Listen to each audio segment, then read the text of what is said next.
La vez pasada yo les platiqué de una experiencia que tuve sobre prevención y tratamiento del suicidio en dos comunidades, en Santa María del Río y Villa de Arriaga. Porque en Villa de Arriaga hubo una racha de suicidios de jovencitos. Los papás de la secundaria estaban asustadísimos, llenos de miedo. Entonces yo aproveché esa situación para trabajar con todos los papás de la secundaria y todos los chavos. Una experiencia muy hermosa, muy significativa, extraordinaria. Es de las cosas que más agradezco en mi vida. Traté de hacer lo mismo en Santa María del Río, que hubo 3 rachas de suicidios, como que cada 4 años o 5. Y sí, logré tener una reunión con 400 personas. El problema es que a los 2 meses llegó el COVID. Pues ya no se pudo hacer nada. Me están invitando a una reunión ahora a una sesión con un grupito a Santa María. Entonces a ver si retomamos el tema, porque es un lugar donde hay mucha brujería. Eso de alguna manera contribuye mucho a todo esto, ¿verdad? No sé si gustan prestarme un vasito para no...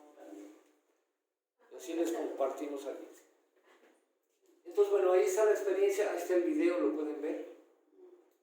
Para que... Porque miren, es muy interesante. El tema de la intervención en crisis, hay algunos modelos, hay como un modelo más o menos estandarizado, que yo creo que lo vamos a ver la próxima vez, que entre otras instituciones lo difunde la Cruz Roja a nivel internacional.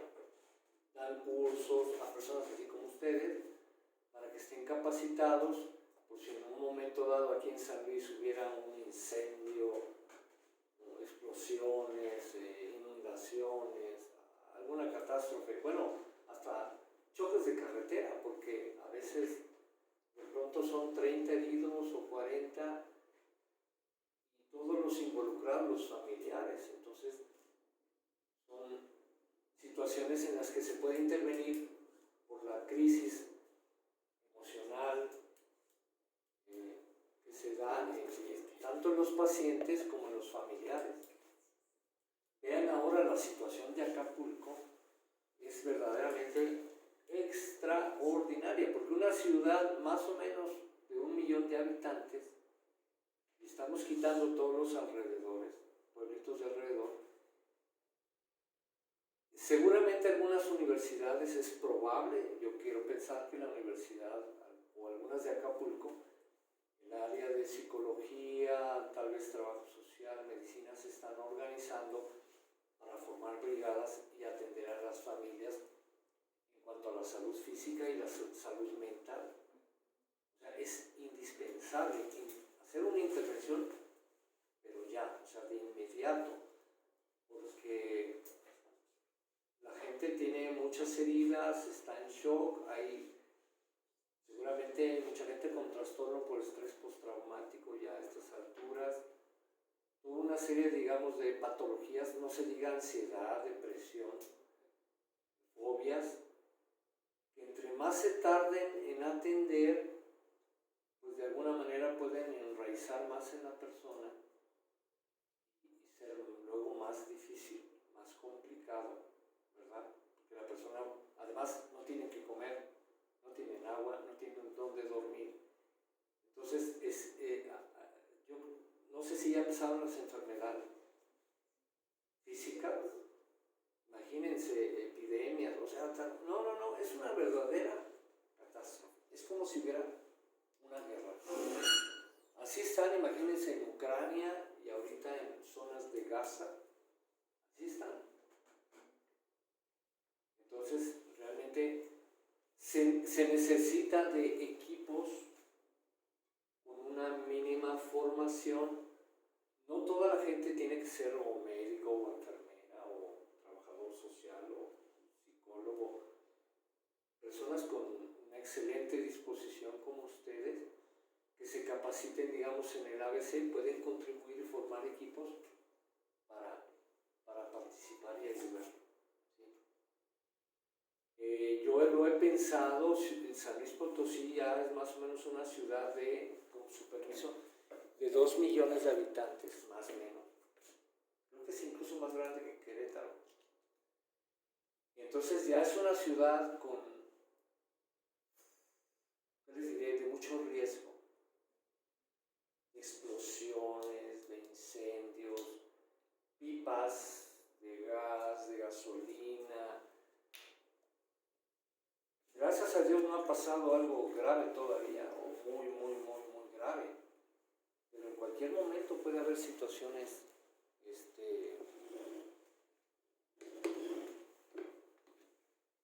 que ameriten una intervención, ¿verdad? Entonces, lo ideal sería que grupos así como ustedes estuvieran coordinados. Si más adelante quieren participar en situaciones de crisis, que estuvieran en coordinación con protección civil, gente de bomberos, con gente de las universidades, etc. Para que en el momento que se dé la situación, pues intervenir. Una compañera que vino la otra vez me decía que ella estuvo en brigadas de psicólogos que iban a Santa María del Río para atender el asunto de los suicidios, pero no lo atendieron a profundidad realmente. No trataron, por supuesto, la parte espiritual y tampoco trabajaron con los papás. Trabajaron muy encimita con los jóvenes, nada más. Entonces, para un tema que en un pueblo tan relativamente chico, que ya ha habido 3 rachas de suicidios, y se necesita una intervención muy bien planeada, profunda, para prevenir y atender a la gente que todavía esté traumatizada, ¿no? Familiares, amigos de los que se suicidaron, etc. Bueno, vamos a ver en la guardería ABC que hubo un incendio en Sonora. Vamos a ver por lo menos esta parte de cómo no hubo un grupo así organizado, tal vez sí lo hubo en otros momentos, pero como una psicóloga, así le dijeron, vente que hay un incendio y vamos a ver todo lo que ella sola hizo, con una excelente disposición de colaborar, de ayudar, de participar. Es un testimonio formidable y creo que nos sirve mucho porque, miren, Dios no lo quiera, pero en cualquier momento puede saltar la liebre aquí en San Luis y haber una catástrofe de este tamaño, más chica o peor, porque pues, no hay lo suficiente cultura de la protección civil, de los cuidados, de la prevención, etcétera, ¿no? Ustedes saben. Entonces, como dice aquí, era el crujir de dientes, el abismo, el infierno, lo peor. Es el testimonio de la psicóloga Olga González Domínguez. Atendió a familiares de las víctimas de la guardería. El incendio fue el 5 de junio del 2009 en Hermosillo, Sonora. Sí. Fallecieron 49 niños, imagínense, 50 familias afectadas. Directamente, más todo el entorno de tíos, primos, abuelos, etc. 106 niños resultaron heridos con múltiples quemaduras. La guardería estaba muy mal diseñada. Fue imposible sacar a los niños, por eso se murieron muchos. No había salidas de emergencia. Tuvieron que romper los muros para entrar. ¡Qué locura!, ¿no? El fuego rápidamente se arrasó porque había material muy inflamable, había como un cielo que habían puesto, que era, pero así se corrió el fuego. El fuego inició en una bodega aledaña, que estaba llena de papeles y documentos. 17 ambulancias quedaron rebasadas. Personas con sus automóviles ayudaron a llevar al locales y las patrullas. Esta es una imagen ya después del incendio de cómo pusieron ahí unas cruces con nombres y algunos niños, ¿verdad? Bomberos, policías, maestros, padres de familia entraron en un proceso de shock al no saber qué medidas tomar. O sea, era una histeria, una locura. Y fíjense que el incendio empezó en la bodega, pero se pasó rápidamente a la guardería. Había habido muchas visitas de protección civil y diferentes personas habían dicho, aquí hay muchas situaciones de riesgo, pero no se abordaron, no se llevaron a cabo. Hay una versión muy interesante que dicen que como en esa oficina había muchos papeles de gobierno, que alguien los mandó quemar, incendiar para borrar evidencias de, vayan ustedes a ver qué cosas, de funcionarios, no sé. Esa es una de las versiones. Y como pasa muchas veces, muy poca gente, bueno, es todavía, hoy no se sabe exactamente qué pasó ni cómo o por qué. Bueno, una de las madres da este testimonio. Al llegar al hospital, la madre reconoce a su hijo. Los doctores le dijeron que su hijo había perdido la vista. El incendio quemó sus retinas y tenía múltiples quemaduras, por lo cual se encontraba sedado. Ya habían sedado al niño para que no tuviera, pues, poder soportar el dolor. Obviamente la señora entra en un estado de negación inmediato, así como de defensa. No podía creer lo sucedido, pero su hijo falleció al día siguiente, ¿verdad? Imagínense el proceso para ese matrimonio. Pero así fueron papás de 49 niños. Entonces ella pues, llegó a tener ideas suicidas, su esposo se volvió alcohólico. En la actualidad, ese matrimonio sigue comprando juguetes, el cuarto del niño sigue intacto y no tuvieron otro hijo después de lo sucedido. Aún no llegan a la aceptación y se trata de un duelo patológico, por supuesto, ¿verdad? Entonces, ese es uno de los temas que en tanatología tenemos que trabajar. Cómo superar el duelo, ir sanando heridas y llenar esos huecos. Pero de eso vamos a hablar creo que a partir de enero, los temas de tanatología. La siguiente, por favor. Entonces, fueron años y siguen siendo años para muchos de los familiares, de tormento, de ira, de culpas, de reproche, de resentimiento, de coraje, de ganas de venganza, de impotencia. Imagínense, un bebecito se nos muera, es para perder la razón, verdaderamente.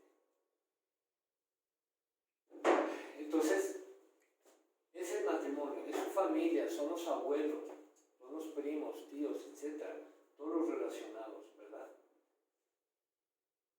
Y pues sí, sería interesante ver qué seguimiento se le ha dado a todo este proceso en cuanto a terapias y demás.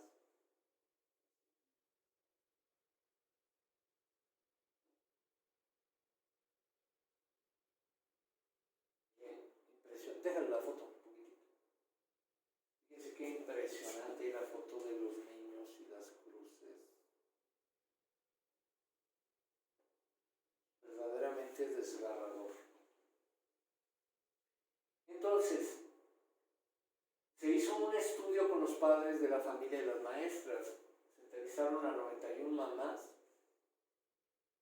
57 papás, 76 familiares, tíos, abuelos y encargados. El proceso se realizó en 2 etapas. La primera duró 8 meses después de ocurrir el suceso y el segundo a 20 meses de los hechos. Siguiente. Algunas conclusiones que se llegaron de este estudio, porque ahorita vamos a ver punto y aparte cuál fue la intervención de la psicóloga. El 38% de la población estudiada sigue padeciendo o padeció depresión. 67% están en lo que se llama un duelo prolongado, un duelo crónico, un duelo que llegó para siempre. Algunos padres y maestras llegaron a internarse en hospitales psiquiátricos. Madres y padres de las niñas y niños víctimas, muchos continúan luchando porque se investigue y se diga la verdad, como están los pobres de Ayotzinapa, ¿verdad? Entonces, ¿qué fue lo que originó el incendio? Para que se haga justicia. Aquí viene el testimonio de la psicóloga Olga Lisset González Domínguez. Es muy interesante porque yo cuando iba leyendo los testimonios y todo esto, yo pensaba, bueno, y si yo hubiera estado ahí, hubiera hecho lo mismo que la psicóloga, hubiera hecho otras cosas, hubiera hecho menos, hubiera hecho un poquito más.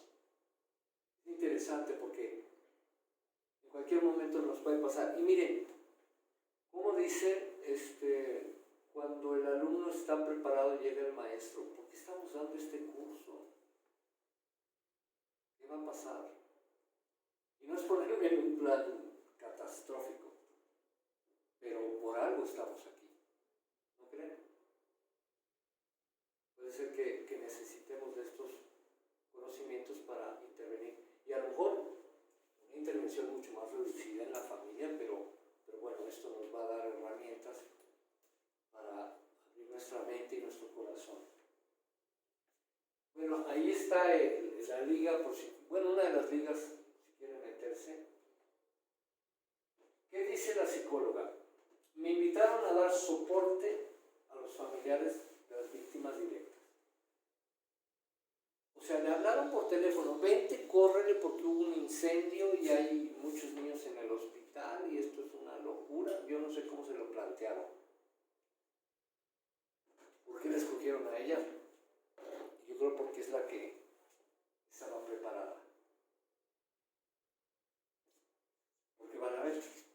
Entonces dice, al llegar al hospital, un residente de psiquiatría me dice, adelante, esto está horrible. Me tuve que tomar un calmante. Nunca nos entrenaron para esto. Un residente de psiquiatría. Y a lo mejor 2 o 3 ya doctores si hubieran actuado de manera similar. Dice, luego me llaman, porque ella llegó al hospital, ¿verdad? Pues mirando un caos, una histeria, un dolor espantoso, cuánta cosa. De repente le llaman, vente al C4, algo así como aquí, ¿cómo se llama el lugar donde está el anfiteatro? En la morgue. Vente a la morgue, te necesitamos aquí. Entonces, pues ahí va. Y ella afirma, si el infierno existe, ahí estaba. Es algo horrible. Entonces, había un lugar chico, juntaron a algunos psicólogos y los padres de familia empezaron a llegar. O sea, hubo padres de familia, primero fueron a la guardería, imagínense. Y la histeria, la corredera, las ambulancias, los niños, el fuego, o sea, imagínense ese escenario. Ya cuando llevaron al hospital la mayoría, pues vamos al hospital. Pero ¿qué pasa? Que no está mi hijo en el hospital y mi hijita tampoco está aquí. Entonces, ¿cuál es el siguiente lugar? La morgue. Entonces, dice, empezaron a llegar después de buscar en todos los hospitales. Porque además todos los niños heridos pues no cabían en un solo hospital, tuvieron que llevarlos a varios. Entonces dice, en la morgue era el último lugar del planeta que los papás querían encontrar a su hijo o su hijita. Dice, había tanta gente que tuvieron que poner vallas de acero afuera para contener a la gente ¿cómo se le llama aquí a la morgue? ¿Cómo dicen? CEMEFO. Eso, el CEMEFO. Entonces imagínense el CEMEFO de allá. es algo muy interesante porque mire, en todos los casos de desastres, ¿sí? Llega un momento que se tiene que hacer un proceso de identificar los cuerpos. ¿Este niño de quién es? ¿Esta niña de quién es? ¿Esta otra de quién es? ¿Sí? Y no hay un modo de... Todavía no tenemos un chip aquí impreso, clavado o no sé, que nomás pasen una escala y sepan quiénes son. Entonces, y tal vez se dañaba si ya existiera con el fuego, ¿no? Entonces, el primer paso era, el médico legista identificaba a un niño, o sea, es esta, no sé, aquí está el cuerpecito, mide tanto, pesa tanto, está en tales condiciones, qué sé yo, ¿verdad? Le tomaban una foto. Cuando ya se lograba identificar, si se lograba identificar al niño, le daban el nombre con una foto para ir detrás de la valla con los papás a buscar, los papás de Juanito Pérez.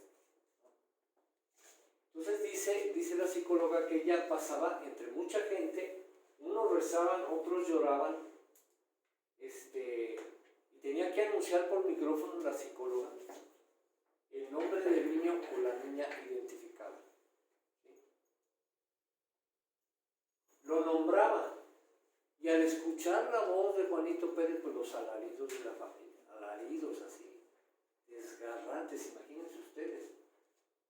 Entonces, los familiares se quedaban petrificados, no podían ni caminar, no podían ni moverse.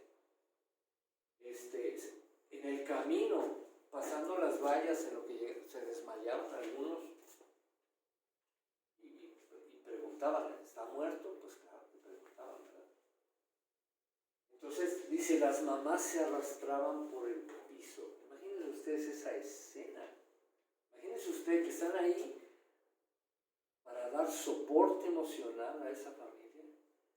La mamá se está arrastrando por el suelo, el papá está golpeando las vallas, no sé.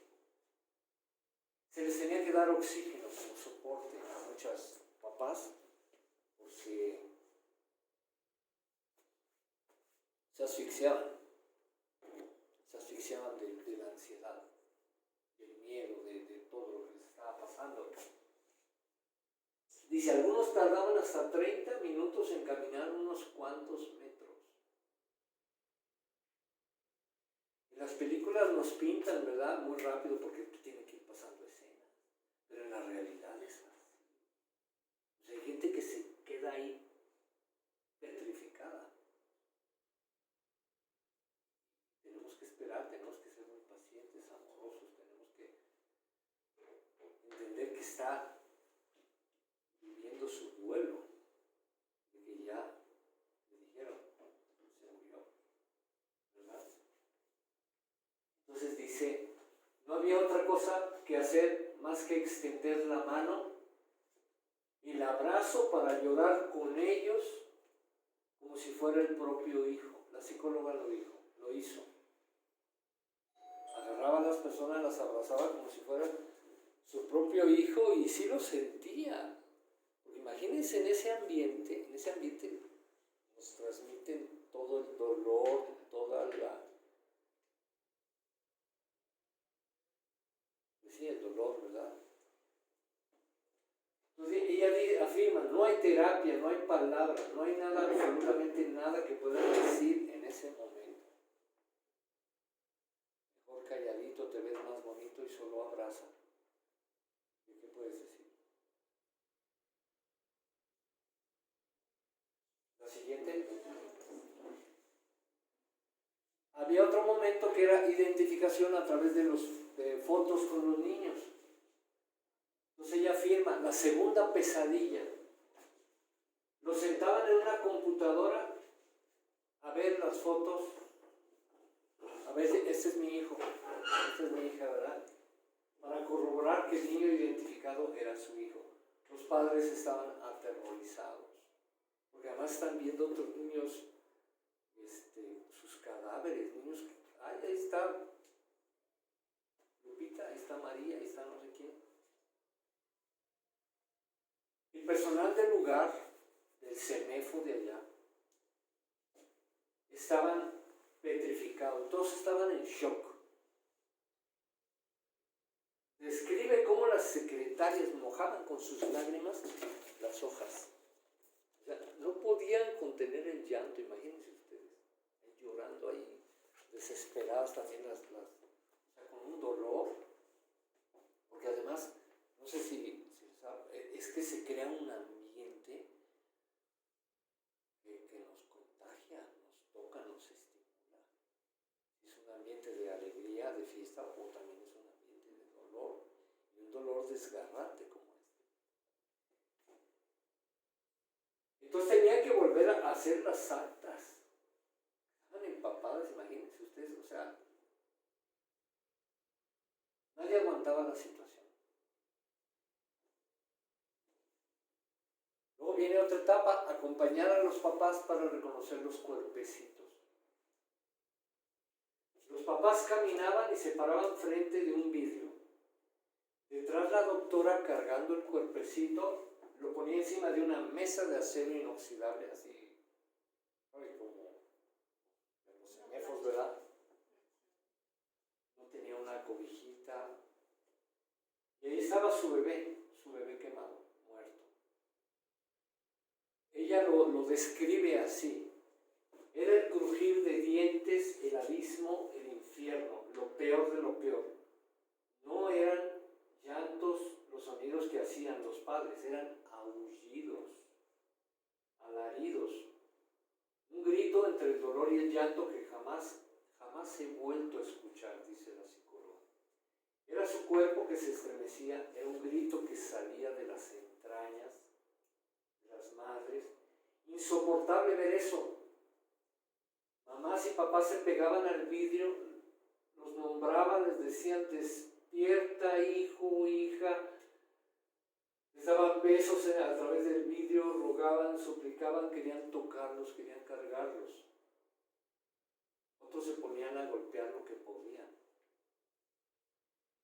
Ni siquiera podían abrazar el cuerpecito en esa etapa, ¿verdad? Entonces los papás se abrazaban entre ellos, querían abrazar a sus hijos, pero no se los permitían. Entonces, los padres que estaban en la sala de espera oían los gritos, los llantos. Todavía no les había tocado a ellos. La gente salía de ahí, se desmayaban, gritaban, corrían, vociferaban contra Dios, contra el gobierno, contra ellos, contra todo. Había papás que golpeaban los automóviles, se golpeaban a sí mismos. Imagínense unas escenas verdaderamente apocalípticas. Dice ella, en privado pude platicar con algunos, hace un tiempito. Hablar con los que querían en un cuartito me decían cómo se sentían. Mamás se echaban la culpa, decían que por ambición, por quererles dar una vida mejor a mis hijos, entré a trabajar y los mandé derechito a la muerte. Imagínense una mamá diciendo eso. Una culpa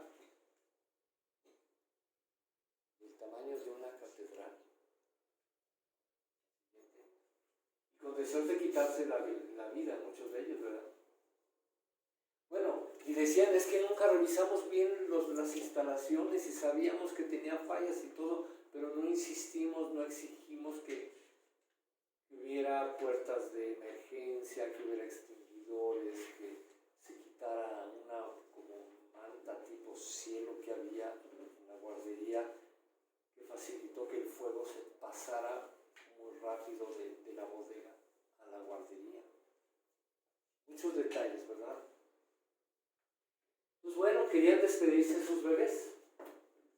En esa etapa pues nunca les dijeron adiós, querían decirles mi amor, fue un placer tenerte, cuántas palabras de unos papás, ¿no? Imagínense ustedes. Entonces, la psicóloga, ante esa situación que los papás no podían agarrar al bebé porque estaba el vidrio, todavía faltaba una parte del trámite. para ya podérselos llevar, por fin. Entonces ella agarraba una bolsa de mano, una cobija, lo que pudiera, y se lo daba a la persona. Lo acurrucaba como si fuera un bebé, ¿verdad? Y se lo daba a la mamá, al papá, despídete de tu bebé simbólicamente en ese momento, ¿verdad? Como, pues sí, imagínate. Aquí está el bebé, tómalo. Aquí está tu bebecito. Entonces las personas en ese momento pues, se imaginaban, hacían una proyección, no sé, un acto totalmente simbólico, ¿verdad? Y dice, lo que las madres y padres decían y hacían es tan fuerte que no puedo ni siquiera escribirlo aquí. No puedo decir las palabras que decían ellos. Imaginaban a sus hijos, ahí los llenaban de besos con la chamarrita. Los llenaban de besos, su boca se llenaba de palabras dulces. Y luego yo tenía que quitárselos con amabilidad, con mucho cuidado, ¿verdad? Retirárselos para que tuviera lugar la despedida. Dice, milagrosamente a algunos se les notaba que se calmaban, como que cerraban en ese momento un circulito. Por lo menos en ese momento ganábamos tiempo, unas horas de cordura para ellos. La siguiente. Dice, el proceso era muy frío. Porque después de ver a sus hijitos muertos a través del vidrio, los sentaban frente a una secretaria a ver sus credenciales de lector, o sea, para comprobar verdaderamente que ustedes son los papás de Juanito Pérez Galván, ¿verdad? Los hacían firmar cosas que ni siquiera leían, ¿verdad? Porque acababan de ver hacía un minuto a sus hijos muertos. Y entonces la secretaria, como no le hacían caso los papás, le pidió ayuda a la psicóloga, ayúdeme. Le explicaba el propósito del procedimiento, porque los papás no querían cooperar. No estaban bloqueados y en su dolor. Entonces se tuvieron que explicar, es que miren, si no se identifica bien el bebecito, capaz de que su bebé se lo dan a otros papás. Entonces como que con eso les cayó el 20 y entonces ya empezaron a dar la credencial del lector, los datos, ¿sí?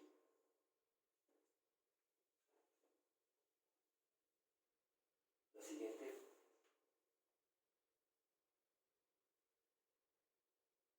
Ya los papás que habían hecho todo el trámite, habían identificado, dado sus datos personales, etc., regresaban atrás de la valla. Y pues al dar la noticia a los abuelitos, a los que estaban ahí esperando, otra ronda de llantos, gritos, alaridos, una angustia colectiva. Dice, la tristeza en un infierno que lo estaban viviendo todos. Y me daban otro nombre y otro, y yo fui portadora del mensaje que nadie quería escuchar. Por micrófono llamaban los papás. Y se repetía lo mismo una y otra vez, y otra vez, y otra vez, hasta que, imagínense, 49 niños. Dice, mi familia, bueno, la familia de ella, ya en la noche, llegó la noche, la estaba esperando, y les dijo, si el infierno existe, acabo de ir. Déjenme, no voy a hablar, se fue a su cuarto. Dice, no había llorado, me metí a mi cuarto, puse el seguro y comencé a llorar mucho, o sea, muchísimo, a llorar así. Verdadero volcán de llanto. Y no pude dormir. Le daban vueltas a la cabeza los cuerpecitos, los papás, todas las escenas verdaderamente dantescas, ¿verdad? Se tenía que levantar temprano, porque tenía la psicóloga el bautizo de un sobrino, imagínense. Otro extremo, ¿verdad? Dice, varios niños iban a bautizar, me senté hasta atrás, yo no paré de llorar toda la misa, mientras se llevaba a cabo la ceremonia. Dice, por un lado daba gracias a Dios por mi hermoso y sano sobrino, pero al mismo tiempo pues estaban haciendo decenas de misas, En ese momento donde los papás que anoche yo había abrazado estaban despidiéndose para siempre de sus preciosos hijos. Y la psicóloga viviendo, imagínense ese. Al día siguiente, porque ahí no paró la cosa, la asignaron a que fuera al hospital. Fue otra parte de la experiencia muy interesante que tuvo la psicóloga. A ver, antes de entrar a esto, ¿algún comentario, pregunta?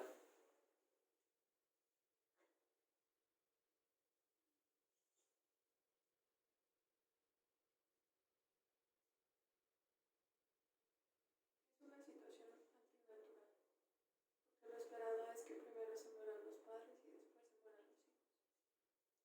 Exacto. Por eso duelen tanto los hijos. Pero si un hijo se muere, o sea, hay cientos de causales para que un bebé, un niño se muera. Cualquier caso es dolorosísimo, es un dolor insoportable que se muera un hijo, una hija, y más bueno, no puedo decir más, pero una bebita, un bebito tan tierno, tan vulnerable, ¿verdad? Tan hermoso. Pero precisamente, y eso es lo que yo con muchos pacientes en el consultorio me dicen eso, es que el que se tenía que haber muerto yo o mi papá, pero no mi hijo ni mi hija. Ahora, y eso cuando es una muerte relativamente natural, una enfermedad, pero cuando es un accidente, es otra cosa, es algo muy complicado. ¿Qué les puedo decir?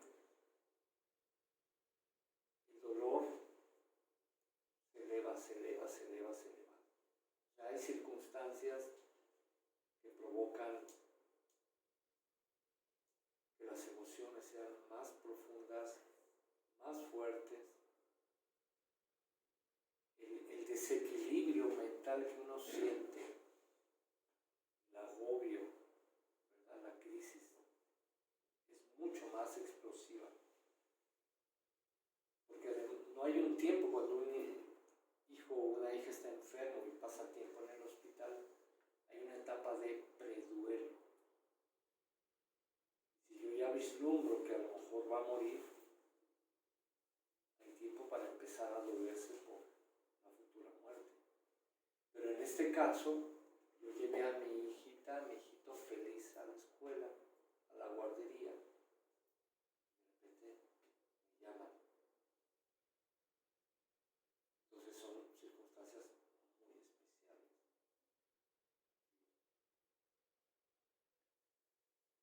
Aquí en San Luis Potosí hay mucho duelo, ustedes lo saben. Cada día hay más secuestros, más asesinatos, personas que mueren o desaparecen. Entonces hay mucho duelo, hay mucho dolor. Y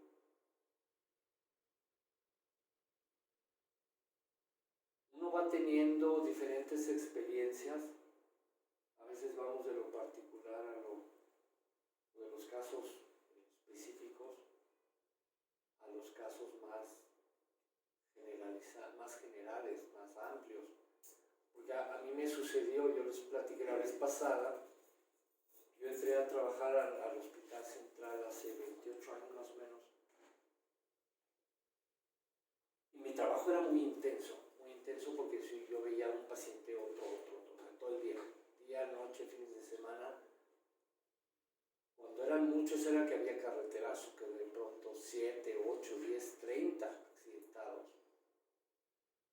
Pero digamos, la rutina normal es que veía uno a un paciente, luego a otro, luego a otro, luego a otro.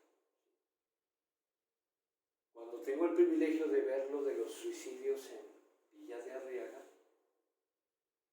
bueno, pues tuve la oportunidad de trabajar con cuántos padres de familia seguían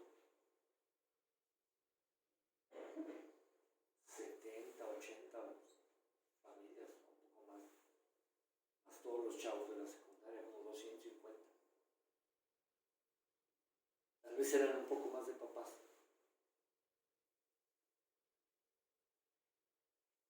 Entonces, cada uno de los que estemos en un momento dado involucrado en este tipo de situaciones, nuestra vida ha ido marcando una ruta y con un sentido. Por algo, las cosas se presentan en tal etapa de nuestra vida, en tal momento, ¿verdad? Ese, creo que es como un pensamiento oriental, pero se me hace muy interesante. El maestro aparece cuando el alumno está preparado. Las situaciones aparecen cuando ya estamos listos. Que podemos pensar que no estamos listos para enfrentar una cosa así.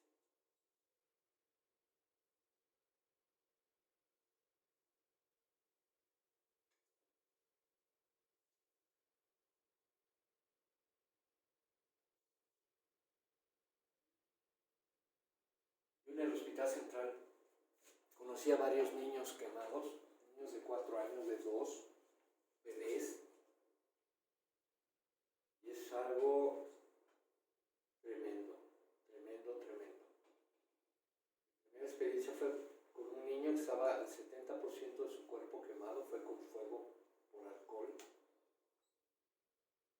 Los papás no me explicaron bien, como que estaban jugando unos niños y otros, yo creo que lo rociaron. A un niño de 4 años. Entonces es un dolor, las heridas por quemaduras tardan a veces años en sanar, tienen que hacer muchos injertos, muchas cirugías. Como el niño va creciendo, imagínense una niña, porque conocí una niña,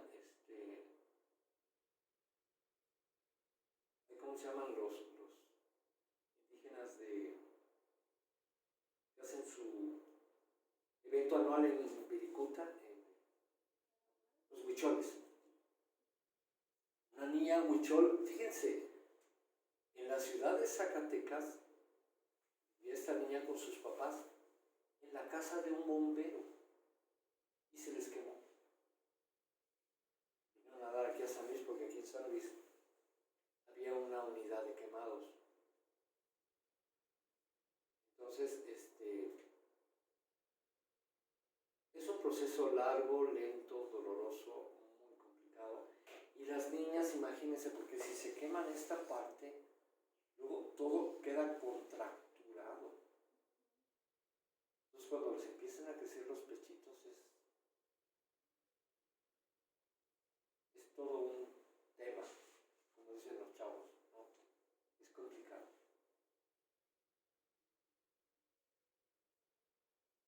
Sí, pasan meses, pero lo primero que hay que hacer con un quemado es evitar la deshidratación y la infección, porque casi los quemados se mueren de eso.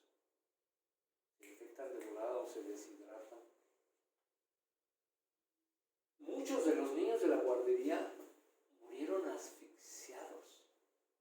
O sea, no murieron por el fuego, sino por el humo. Luego se quemaron. Pero la causa de muerte en muchos fue asfixia. Por ser un lugar totalmente inapropiado.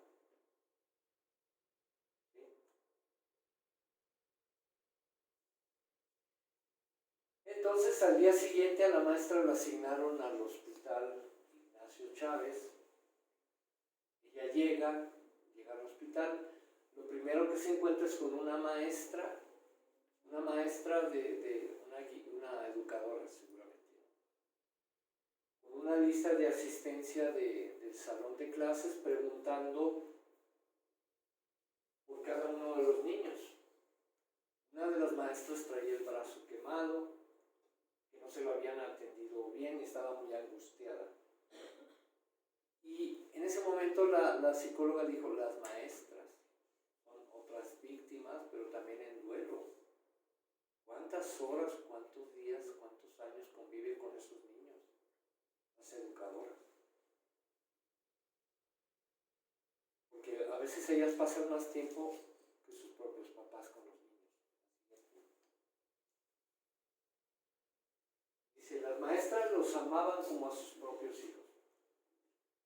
Esta maestra con la que se topa la psicóloga había andado de hospital en hospital buscando a sus niños, pues de su salón, ¿verdad? Voy a poner esto aquí.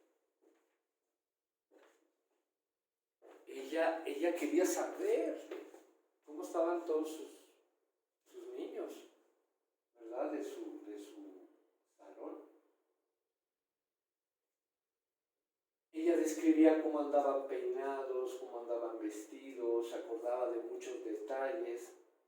Entonces, lo que hace la psicóloga, porque ve que había varias maestras regadas por ahí en el hospital, entonces las junta a todas.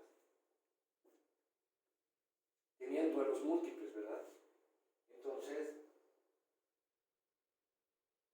ya empezaron a intercambiar con las listas donde andaban los niños, tal niño, no, este lo saqué, este su papá lo recogió, tal otro, este está internado, o sea, socializaron, pusieron en común la información que tenían, porque como que andaban desbalagadas cada una por su propia cuenta, tratando de armar el rompecabezas, ¿no?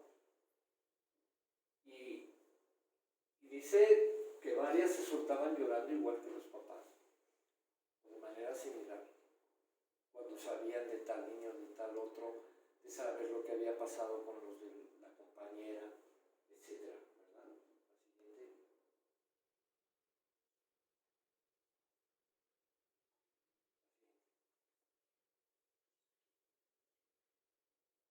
Se dice que era una tragedia anticipada porque siempre las maestras le decían a Protección Civil que la bodega de atrás, que sabían que era una bomba de tiempo, que estaba lleno de cosas muy peligrosas, papel, cartón, etc. Y nunca nadie puso solución. Dice,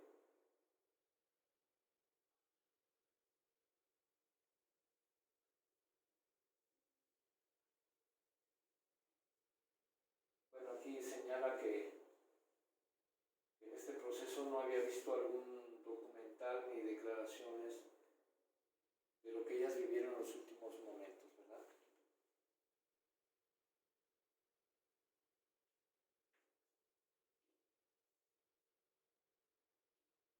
Fíjense el tipo de instalación, o sea, no nos imaginamos una guardería, un galeón improvisado, ¿no? Totalmente.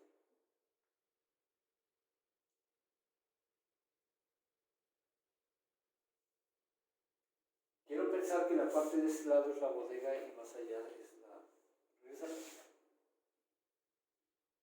Como que de aquí para acá, pero no estoy seguro, ¿eh? No, la bodega estaba atrás. Ah, estaba atrás. Sí. Y esto es la bodega. No, ahí donde se ve azul, donde chocó la camioneta para entrar a 6. Para derribar el muro. Para derribar el muro y tratar de sacar a los niños. Fíjense cómo... Porque uno de los vecinos estaba observando que empezó a salir humo negro de la parte de atrás y empezaron a escuchar que los niños gritaban. El señor agarra su camioneta y se estampa contra el muro para empezar a sacar a los niños que estaban ahí. Wow. Siguiente.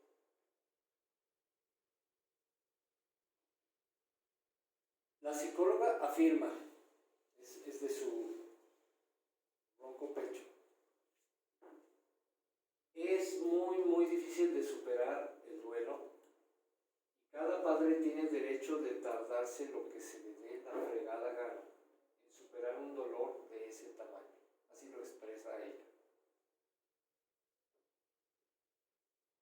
Y ella afirma, yo les digo a los papás que tienen a sus niños en la guardería que hay muy poquitas guarderías en el país, o al menos en el estado, solo menos de un 10% que cumplen con los requisitos necesarios. Y la mayoría son colegios. La mayoría particulares. No hay, en ese no había ninguna pública que cumpliera con los estándares mínimos de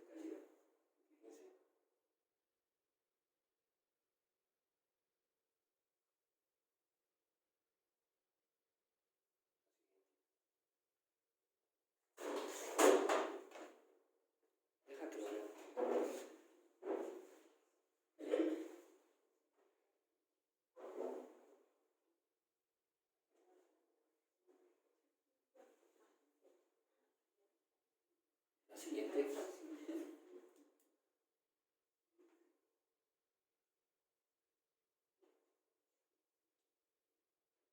Murales que algún artista hizo, ¿verdad?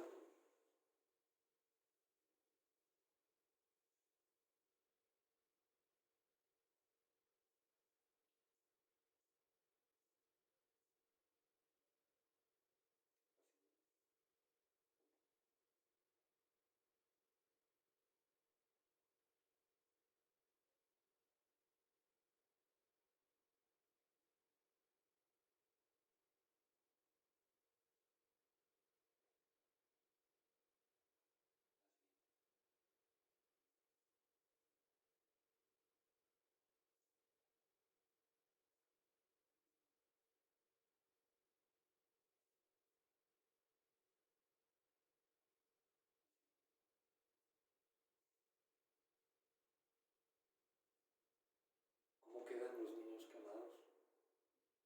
Tardan mucho tiempo. Y ahí, pues digamos,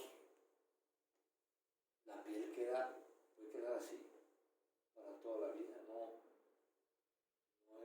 es muy complicado. Por más injertos que se pongan es muy difícil restaurar o estéticamente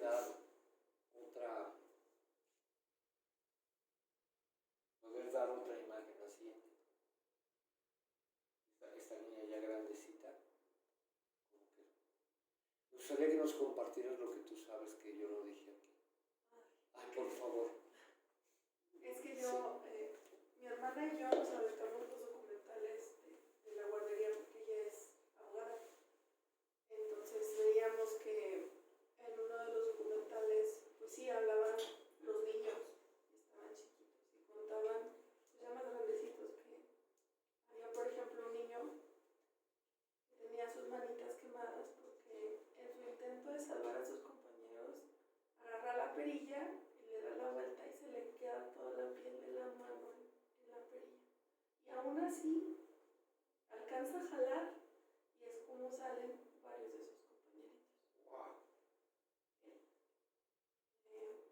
No recuerdo el de esa niña, pero creo que es una de las niñas que sacó una maestra.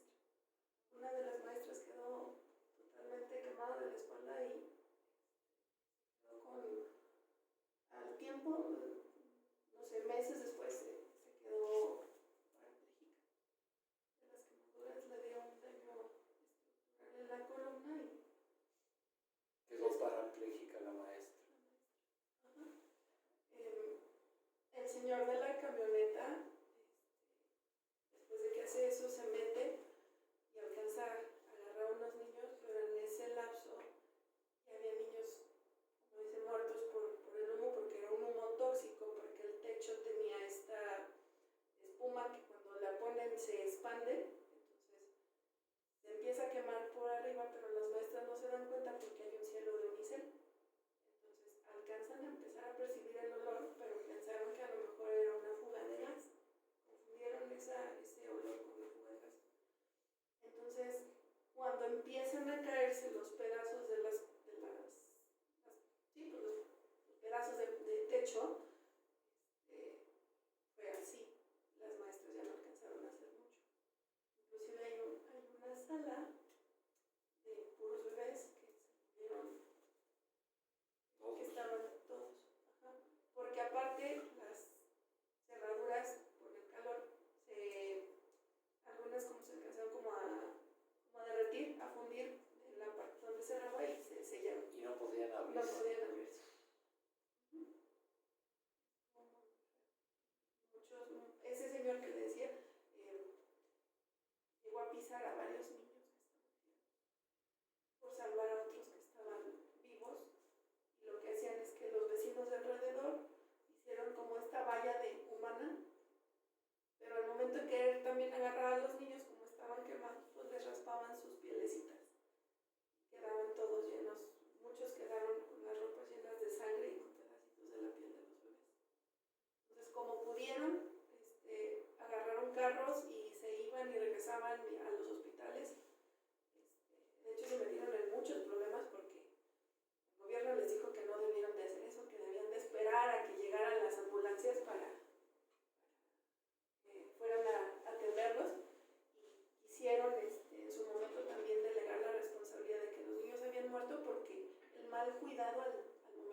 cuenta pues que estaba la bodega pegada, pues más bien era parte de ese lugar que efectivamente estaba adaptado para hacer una guardería. Inclusive hasta era un tanto cuanto clandestina porque no tenían todos los permisos. Esa investigación que ustedes hicieron, ¿cuál fue el objetivo? Ya tenemos hijos. Ah, ok. Fue personal. Fue algo personal. Sí, de hecho nos pusimos a ver a YouTube. Empezamos en YouTube viendo el primer documental que salió en la tele en las noticias. Y ya después pues de ahí nos iba pasando a ligas y a ligas y terminamos en ligas que no conocíamos. Pues personalmente a mi hermana la tocó mucho, digo, por esa parte de ser abogada, de qué se puede hacer, cómo se puede demandar, cómo es posible que, bien dice usted, llega uno muy contento a dejar a los niños a la guardería y que a veces ni siquiera les avisen, si a veces no avisan que, ay, es que el niño se cayó, y hasta que llegan a la casa el papá se da cuenta que se lastimó, y en ese momento pues los papás también exigían eso, que se diera respuesta y que el culpable saliera, porque hasta la fecha no ha salido culpable, no hay dieron carpetazo a eso. Claro, porque hay intereses políticos probablemente muy fuertes. Entonces, no sale a la luz quiénes son los responsables, porque están protegiendo a personas, y más si se trataba de boletas, imagínense, de elecciones. Entonces el asunto era de interés federal, ¿no? Así diría.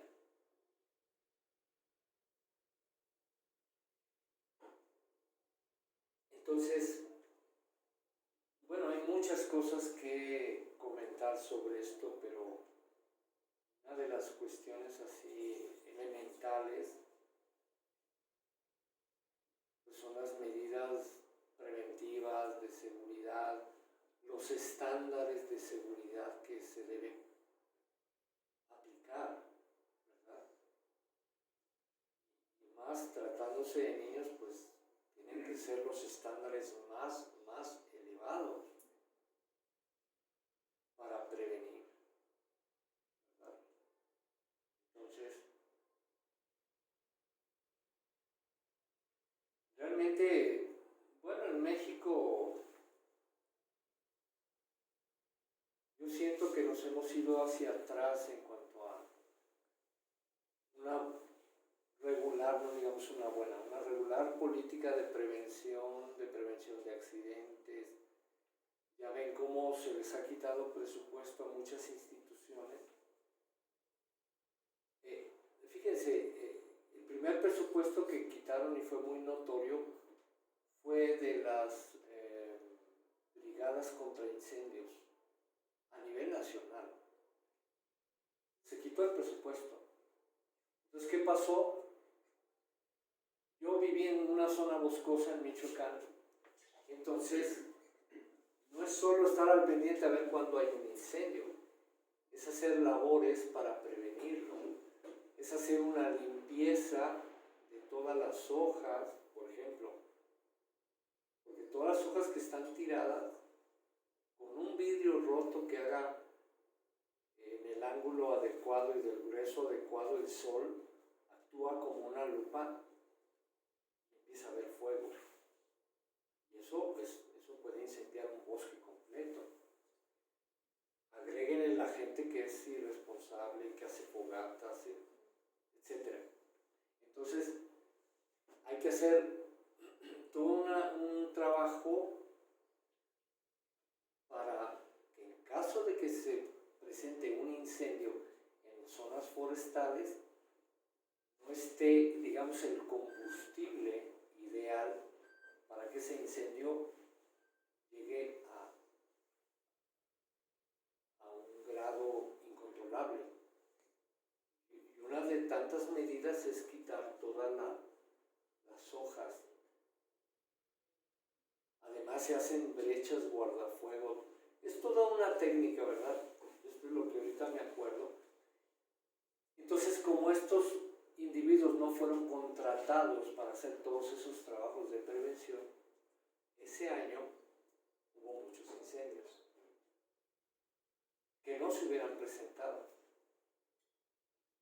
fue después, no, entonces sí vamos a contratar a las personas. Entonces es una gran responsabilidad cuando uno, digo, sí pasa en México, ¿no? De repente no nombran a una persona que a lo mejor no conoce mucho, pero pues métete de cabeza y conoce a fondo para saber qué tengo que hacer, ¿no? Qué programas tengo que continuar. Creo que decían que ahora en Protección Civil, en uno de estos puestos muy importantes a nivel nacional, pusieron a una mujer que es experta en arte. Qué padre, ¿no? Pero si nunca has estado en temas de seguridad, protección, todo esto, pues los riesgos aumentan de manera exponencial, ¿verdad?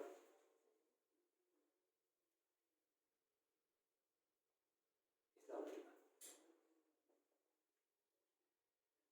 ¿Tienen algún comentario? Sí. Yo es como hoy, cuando estaba viendo las noticias y del presupuesto de egresos de la Federación para el 2024, justamente para organismos autónomos como el INE y otros organismos autónomos, redujeron 13,000 millones de pesos y no hay apoyo para la gente de Guerrero.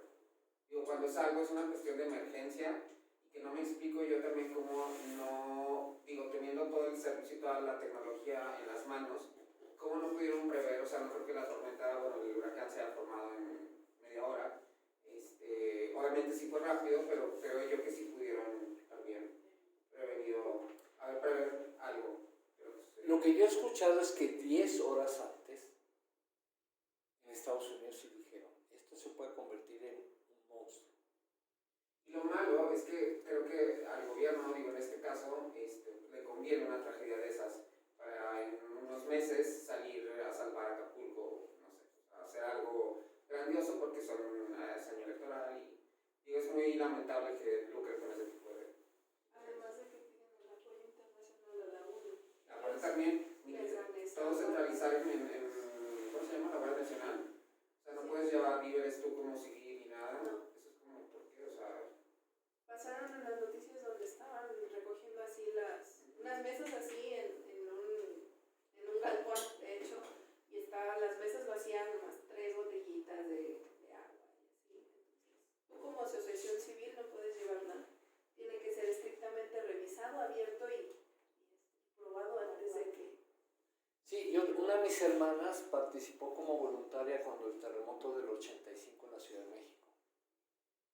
Se da el terremoto y inmediatamente la gente sale a solidarizarse y ayudar en todo lo que se podía. Desde los que estaban quitando escombros y organizar, darle a la gente, de hecho, comida y sustento, ¿verdad? Entonces me decía ella que después de varios días que ya tenían muy organizados los comedores y todo, que la gente, Juan Pueblo, o sea, ricos y pobres, llega el ejército y a quitar todo eso. En algunos comedores que ya, probablemente en algunas instituciones en donde, por decir, una congregación aquí, una iglesia, un instituto, no sé, donde se ponían también comedores y todo, pues iban voluntarias y voluntarios a servir. Entonces de repente llegaba la esposa del presidente o de tales o cuales funcionarios, llegaban con unas batitas muy monas, quítense todas las voluntarias y se ponían ellas a servir para la foto y la película. Pues hicieron lo mismo con la guardería. ¿Qué hicieron? Quitaron a la gente que estaba ahí haciendo la valla para sacar a los niños, entraron Cruz Roja y Cruz Verde y no me acuerdo qué otra, y los echaron para atrás y varios niños se murieron porque en ese lapso dejaron de rescatar niños. Exactamente. Entonces, todo esto es, bueno, es muy triste, ¿verdad? Pero vean cómo todo está integrado. Todo está concatenado, entonces hay una racionalidad, hay toda una organización, digamos. ¿Verdad? Vean ustedes, bueno, las fábricas, cómo están súper organizados,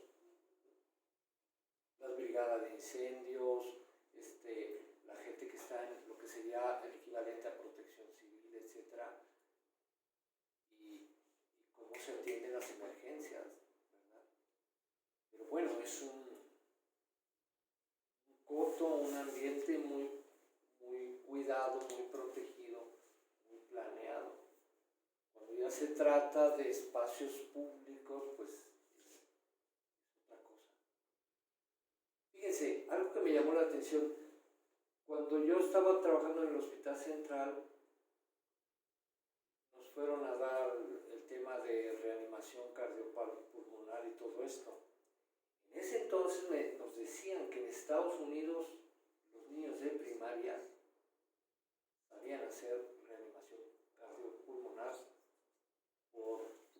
está en la currícula. O sea, los niños saben dar reanimación. ¿Quién de ustedes sabe dar reanimación cardiopulmonar? Levante la mano. Ah, bien alta, bien más alta, por favor. Fíjense. Bueno, yo tomé el curso, ¿verdad? Fíjense, somos 2 entre cuántos. Un porcentaje bajísimo. Entonces, una cultura de la prevención, híjole, estamos en pañales aquí en México. A lo mejor esto les sirve de motivación para que tomen un curso. No, de veras. Miren, yo manejo algunas técnicas que son diferentes y bueno, la oración ayuda muchísimo.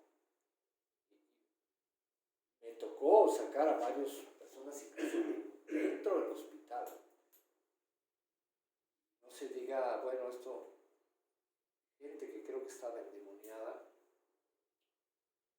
Y una vez llegó una muchachita a urgencias, llegó la ambulancia, eran como las 8 de la noche, la bajan en una camilla y yo desde que la vi dije, ¿qué tiene esta muchacha? Porque estaba desmayada, pero estaba así, contracturada de las manos. Me llamó mucho la atención. Y pues yo con bata blanca me metí ahí donde estaban los médicos y los médicos le hicieron todo lo que sabían. Nomás se quedaban mirando uno al otro, pues no sabemos qué tiene, ¿no? Pues quién sabe qué tiene. Pero desde el momento que entraron ya y corrieron las cortinitas a ese privado improvisado, yo acostumbraba con muchos pacientes que estaban desmayados o alguna cosa, voy a tocar tu cabeza, ¿eh? Les ponía la mano aquí y empezaba a orar y varios salieron del desmayo. Gente ahí adentro del hospital. Entonces yo muy salsa, ¿no? Yo dije, pues voy a hacer lo mismo. Estaba la chica acostada y yo me puse acá en su cabeza, puse la mano y empecé a orar, dije el Padre Nuestro y acabé. Nada. Vino a mi mente un demonio. Entonces le dije a Dios, Dios mío, Jesucristo, si hay un demonio, echa por fuera. Empecé a decir otra vez el Padre Nuestro. Llegué como a la mitad. Y de estar así, la muchachita despierta como un volcán, así un llanto, como vómito. Y los médicos dijeron, la damos de alta, ya está bien. O sea, ya dijeron, pues, estaría en un shock nervioso, quién sabe qué pensaron ellos, ¿verdad? Compresiva, trastorno compresivo. A ver, no entendí la palabra. Trastorno compresivo. Ah, ok. Entonces, bueno, pero yo porque ahí Dios me puso y tuve la suerte y el privilegio de trabajar en un hospital y aprendí algunas cosas, ¿verdad? Pero el común de los humanos no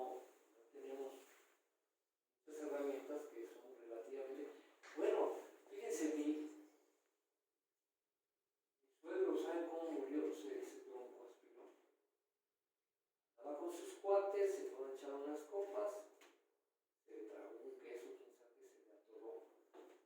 Los amigos estaban petrificados, pues, ¿qué hicieron? Lo cargaron, medio lo arrastraron, lo subieron al coche y lo llevaron al hospital. Ya cuando llegó al hospital, pues ya había pasado muchas horas, digo, como 20 minutos sin respirar o media hora. Pues sí lograron reanimarlo, pero duró 4 o 5 días y murió. Si hubieran sabido esta técnica de Helmich, colocar uno por atrás a la persona y así, ¿qué pasa? El aire presiona y sale un pedazo aquí a todo. Me tocó ver unos sobrinos míos, su papá, en una fiesta familiar se estaba ahogando, y uno lo agarró y todo lo que traía. Pues sí, son cosas muy útiles. Yo sí les recomiendo ver más, ustedes que están interesados en todo esto, y que la gente, tú sí sabes, ¿no? Fíjate. Eso y la maniobra, creo que más con los niños y bebés hay que ser más delicados, si no lo recuperan. Pues a los bebés, un adulto, con permiso, sí se le hace la maniobra, sí, pero a un bebé con 2 dedos, para que no haya tanto peso, si no les costillas. Y si toman el curso me avisan, yo también tomarlo, y yo lo tomé hace mucho. Y no me ha tocado practicarlo con nadie, más que con los muñecos esos que llevan. Entonces, sí es muy, muy importante. Ahora, miren,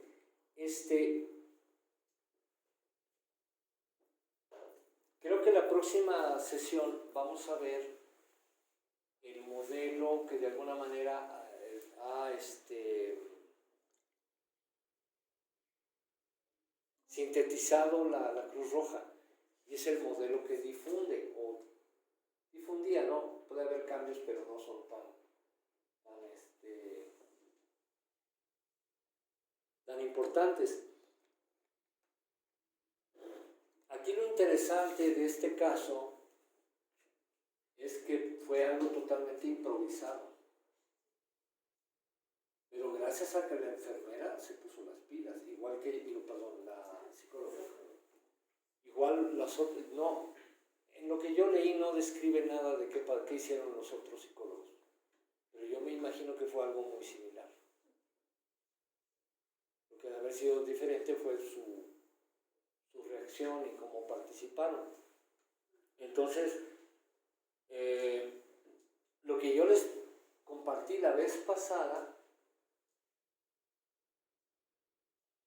una situación totalmente diferente, donde yo tuve la oportunidad de planear, programar, ponerme de acuerdo con un grupo de la comunidad y llevamos a cabo las acciones que les platiqué, ¿verdad?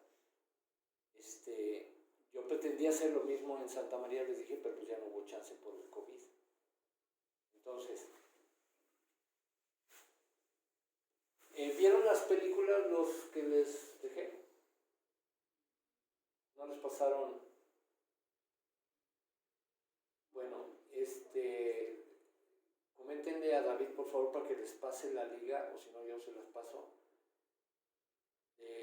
No sé, ¿alguien vio cómo rescataron a unos niños de unas cuevas en Tailandia? ¿Tailandia? ¿No vieron? Un caso interesantísimo, formidable, porque imagínense, eran como 20 niños, con el guía, un joven adolescente, que se meten a unas cuevas, unas grutas, pero a la hora que están entrando viene la tormenta, sube el nivel del agua, inunda las grutas, entonces se quedan atorados. Entonces, es un proceso muy interesante, para que la vean, porque hay muchas cosas que aprender en esa película de los liderazgos, quién tomó el liderazgo, cómo se fueron organizando, cómo fueron involucrando más gente, más científicos, llegan hasta traer buzos de otras partes del mundo. Al final tienen que buscar un buzo que además sea anestesiólogo. Creo que había uno en todo el mundo con esa capacidad. O sea, es muy interesante ese caso. Pero finalmente lo que vemos allí en esa película es como los liderazgos y la disposición incondicional de la mayoría de las personas que participaron. Porque nadie estaba bajo sueldo, con excepción de la Guardia Nacional, pero no tenían la preparación para meterse como buzos, ir a buscar a los niños y dónde estaban y todo lo que tuvieron que hacer. Entonces,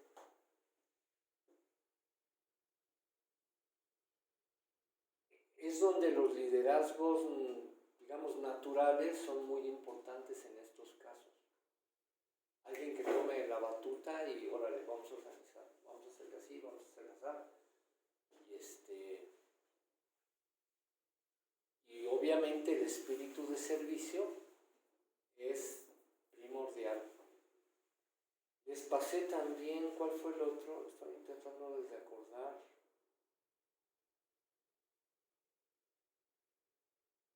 Pero yo checo para que lo puedan ver, porque creo que nos vamos a ver hasta dentro de 15 días, ¿verdad?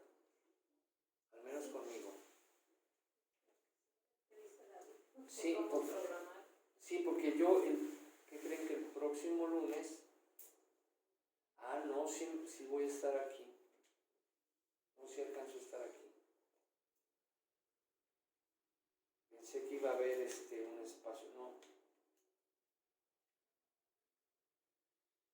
Entonces, yo lo que pensé es que había que ver varios casos diferentes. El modelo que está, digamos, estandarizado, cómo podemos organizarnos, aprendiendo la parte técnica, la parte del flujo, la organización, las cosas que hay que tomar en cuenta, y para cuando se pueda intervenir de esa manera, ¿verdad? Pero los otros ejemplos, como el caso de la enfermera, de la psicóloga, nos permite ver que ella tomó un liderazgo y asumió una responsabilidad y entró. Entonces, no sé si ustedes quieran compartir algo así como, bueno, como compartió la compañera, ¿no han tenido alguna experiencia o situación en las que les haya tocado una situación de crisis?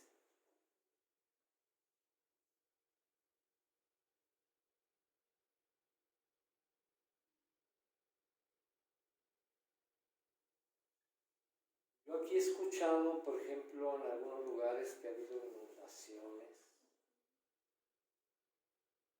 que sí han afectado a mucha gente y ha sido necesario movilizarse. Aquí, miren, hay una cosa muy importante. Lo que nos toca a los que estamos, digamos, en el área de salud mental, ¿verdad? Es importante organizarse pronto, ¿verdad? De inmediato para intervenir lo más pronto posible, para evitar que las personas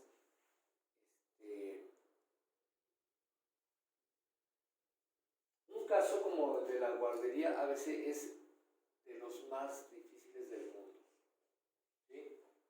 Porque estamos ante un evento verdaderamente formidable, excepcional, porque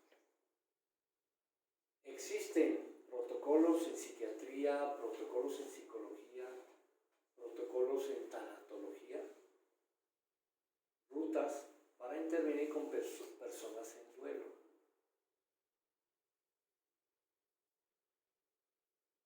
Pero dada la magnitud de la situación que pasó en la guardería, es de los casos más complicados, más difíciles. A mí lo que me ha dado resultado es que yo trato de no trabajar solo.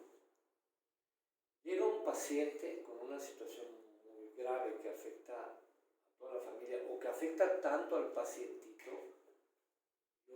Yo busco la manera de involucrar a la familia para que la familia sean mis aliados.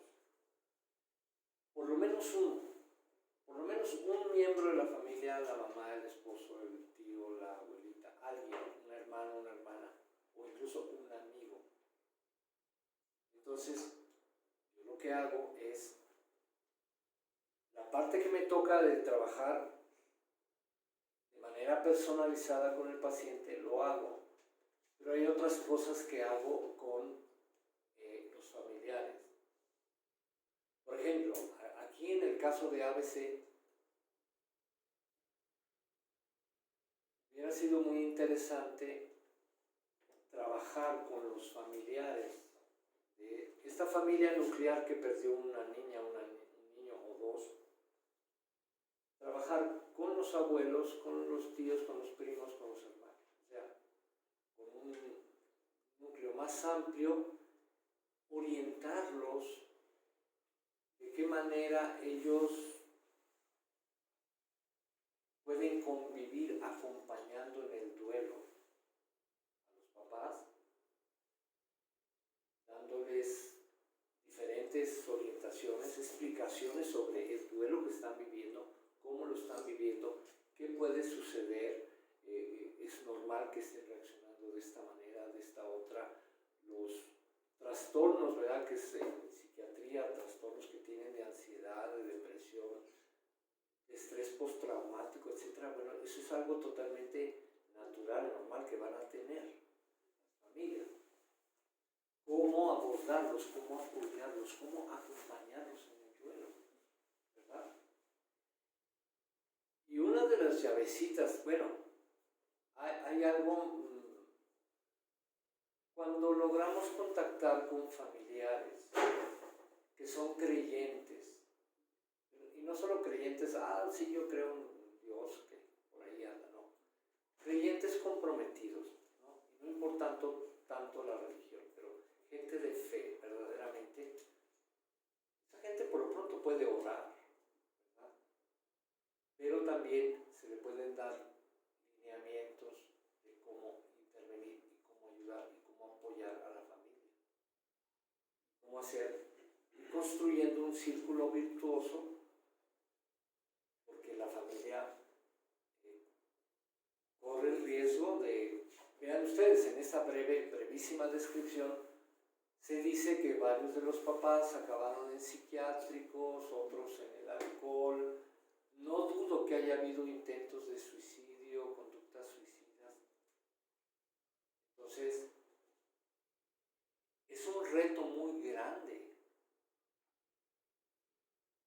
¿Qué tipo de semillitas sembrar en esa persona para que nazca la esperanza? ¿Sí? Entonces aquí el trabajo con la pareja es muy importante. Porque fíjense, algo que sucede muy seguido, en los matrimonios en donde se muere un hijo o una hija, no es raro que acaben en divorcio. Uno de los dos guarda su dolor, lo calla. A lo mejor va y llora con los amigos a la cantina, en caso de un varón que sea esposo, en vez de llorar con su esposa, va y llora con la mamá o con la hermana, quién sabe con quién, hasta con la querida, ¿no? Si la tiene. Entonces, ese tipo de situaciones crea un ambiente muy, muy desfavorable. Entonces, todo esto lo tenemos que contemplar, ¿verdad? Yo espero que David me invitó a que viéramos temas de tanatología. Entonces ahí vamos a ver, desde la primera intervención, de hecho, fíjense cómo esta psicóloga estaba fungiendo un poco como tanatóloga, porque lo primero que hace, no en el hospital, sino ya en el CEMEFO, en la morgue, vienen destrozados, despedazados los papás, los abrazan y lloran con ellos. Eso lo podemos hacer, siempre y cuando sea un llanto controlado, ¿verdad? Porque si nosotros también empezamos a pegar alaridos y todo eso, ya necesitamos otra persona que venga a darnos consuelo a nosotros, ¿verdad? Pero es normal, o sea, es natural y es humano que se nos hagan también lágrimas. Y en esos momentos, ¿qué más puede dar consuelo que un abrazo sincero que la otra persona siente mi amor, siente mi dolor, siente mi compasión? ¿Verdad? Entonces, hay muchas cosas que podemos sacar de esta presentación. La actitud de la psicóloga inmediatamente acudió, ¿verdad? Acudió, se puso las pilas y estuvo interviniendo como relojito en todo lo que se presentaba. Ya pues, sí se fue a dormir, ¿verdad? Y al otro día otra vez al hospital. Entonces, ese espíritu de servicio es algo muy importante.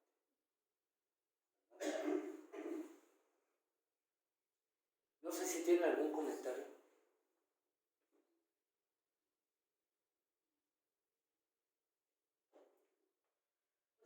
Pues muy interesante y como muy útil, porque, por ejemplo, el hecho de que la psicóloga les diera un objeto para despedirse, pues a mí no se me hubiera ocurrido.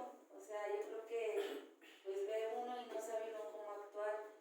En cambio, ese hecho se me hizo pues algo como para que ellos se aferraran a algo y se despidieran, ¿verdad? O sea, actitudes que uno puede, como el abrazar también, puede uno adoptar y yo creo que sí se nos presentan situaciones en la vida donde alguien requiere de un abrazo, de un consuelo, y la verdad es que no estamos preparados.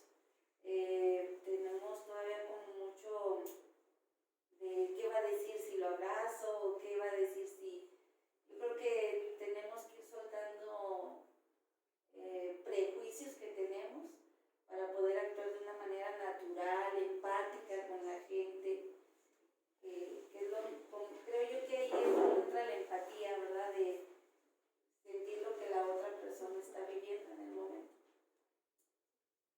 ¿Quiénes de los que están aquí creen en el poder de la oración?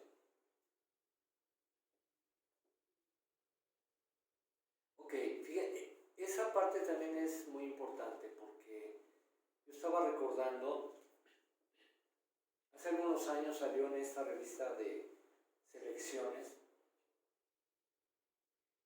que hicieron un experimento en unos hospitales en Estados Unidos. Entonces, por ejemplo, ponían 10 personas que iban a hacerle una cirugía de apéndice, por ejemplo.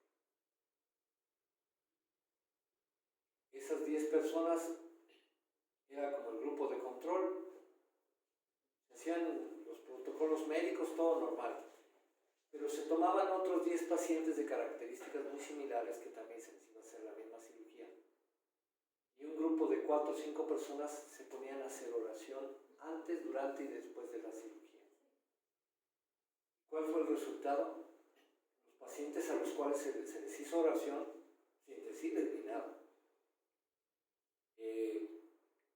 La cirugía fue más fácil, hubo menos sangrado, cicatrizaron más rápido, el paciente se recuperó mucho más rápido. Entonces, esto se ha comprobado científicamente con el método científico. Ahora, científicos médicos dirán, no, pues eso fue casualidad. Eso no es cierto. Eso no comprueba el poder de la oración. Entonces, en cualquier tipo de caso de crisis, ¿qué podemos hacer? Por teléfono, correr la voz. Personas, pónganse en oración por estas familias de sus niños que se quemaron, que están hospitalizados, por los psicólogos, por los médicos, la gente que está interviniendo. Un grupo nada más dedicado a eso. ¿Sí? Y eso en un momento dado se puede extender a los familiares, ¿verdad? Porque de pronto también los familiares quisieran intervenir, pero no puedo hacer nada. Entonces, orar por la situación mientras está el conflicto y luego seguir orando para que nuestro Señor brinde cierta paz, su bondad, su amor a las personas afectadas, a los niños, brinde sabiduría a los médicos, enfermeros, todas las personas que están interviniendo. ¿Sí? Entonces, esto es muy importante, muy importante, y no cuesta nada. Entonces, podemos organizar grupitos, ¿verdad? Que esa sea su función. Hay un programa dentro de la Iglesia Católica muy interesante que se llama Unión de Enfermos Misioneros. Se les invita a todas las personas enfermas, discapacitados, y a personas pues de la tercera edad, desde su casa, desde su lugar, se conviertan como en misioneros a través de la oración por las misiones en el mundo. Ofrecer su dolor a Jesucristo, a nuestro Señor, por los dolores que Él sufrió en la cruz. Y entonces, la persona puede encontrar un nuevo sentido a sus enfermedades, a su dolor, a sus achaques, a su situación de aislamiento, de vivir solo, etc. ¿Verdad? Le da un vuelco a su vida y encuentra un sentido de su vida. Porque, ¿qué pasa? Muchos enfermitos, de tercera edad, discapacitados, pues nada más se están quejando de su dolor. ¿Verdad? Y yo me he dado cuenta que funciona decirle, mira, por ejemplo, tu discapacidad es que no puedes caminar, estás en una silla de ruedas. Haz oración por todas las personas en el mundo que están en silla de ruedas. Que Dios los acompañe, los ayude, toque sus corazones, les ayude en todo lo que necesitan y sobre todo que nuestro Señor cree ambientes para que esa persona conozca si no conoce a nuestro Señor. Por ejemplo. Entonces, son cosas muy sencillitas, pero que podemos hacer, ¿verdad? Y habrá personas que no pueden colaborar ni participar de manera activa en ser voluntario, en ir a la atención a las víctimas, todo eso, pero desde su casa. A ver, tú comprométete a juntar 2, 3 personas más que estén en oración por esto y esto. Ya, quien quiera también hacer ayuno y oración, bueno, adelante, ¿no? Es mucho más fuerte y más efectivo cuando se hace un ayuno. Entonces, pues, con eso sería todo por hoy. No sé si alguien quiera comentar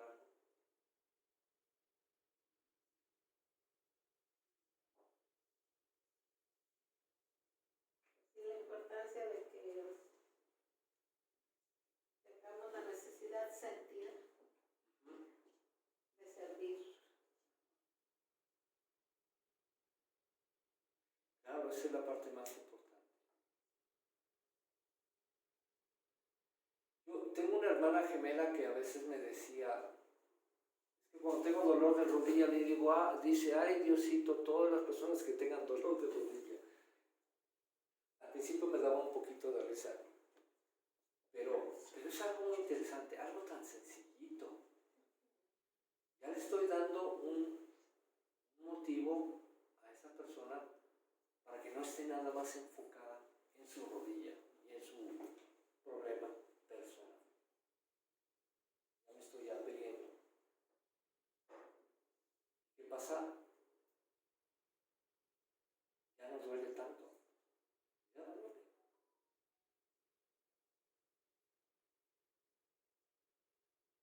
Entonces, bueno. Recuerden por favor a David que les pase la liga que le di fueron dos. Una es la película esta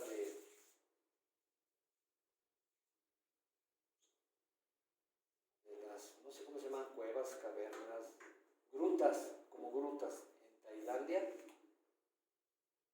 Creo que también le pasé algo de ABC y otra cosa, para que lo puedan ir viendo, ¿verdad? Y en la semana, si ustedes les viene a la mente algún caso, alguna situación especial, pues lo comentamos, ¿verdad? Si ya vemos el modelo de la Cruz Roja, va a ser un poco más técnico lo que vamos a ver, pero de todas maneras van a tener acceso a la presentación para que lo puedan estudiar, lo puedan analizar con calma. Pues en su momento, si es necesario aplicarlo, ¿verdad?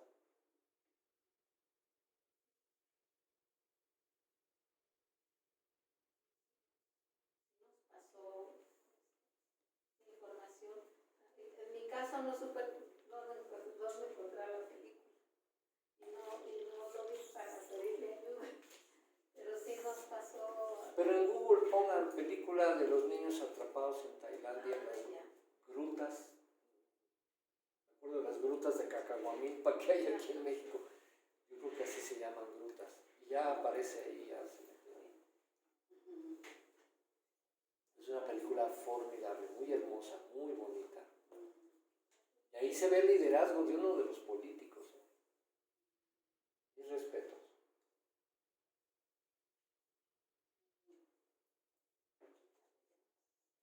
Bueno, Gracias. no sé si quieren apagar el celular, creo que está grabado, nomás le picamos ahí.